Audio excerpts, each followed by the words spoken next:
হে আমার রব, জীবনটিকে আপনার অবাধ্যতায় ভরিয়ে ফেলেছি। আমি তো আপনার প্রতি আনুগত্য প্রকাশের দৃঢ় প্রতিজ্ঞা করি, কিন্তু প্রতিবারই আমার দ্বারা আপনার অবাধ্যতা হয়ে যায়।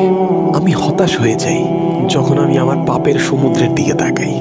কিন্তু মালিক, আপনি তো হতাশ হতে নিষেধ করেছেন। আপনার দরজা তো বান্দাদের জন্য কখনো বন্ধ হয় না। তাই তো আমি আপনার কাছে বারবার ফিরে আসি, আবার তওবা করি। অতঃপর আমি শয়তানের ধোঁকায় পড়ে আবার আপনার অসন্তুষ্টির কারণ হয়ে দাঁড়াই।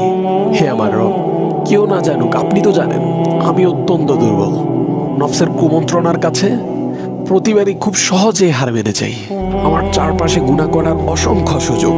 আমি ভয় করি ঈমান হারিয়ে ফেলার, ভয় করি আপনাকে হারিয়ে ফেলার, রাসূল সাল্লাল্লাহু আলাইহি ওয়াসাল্লামকে হারিয়ে ফেলার। হে আমার মালিক, আমি আপনাকে হারাতে চাই না, আমাকে সাহায্য করুন। আপনিই আমার প্রথম এবং শেষ ভরসা, নির্ভরতার প্রথম এবং শেষ জায়গা। আপনি যদি আমায় ক্ষমা না করেন, আমি ধ্বংস হয়ে যাব মালিক, ধ্বংস হয়ে যাব। আমাকে ঠিক তেমন করে দিন যেমন ভাবে আপনি দেখতে চান। আমি আপনার কাছে লজ্জিত মুখে আকুল চিত্তে ক্ষমা চাচ্ছি। আমায় ক্ষমা করুন।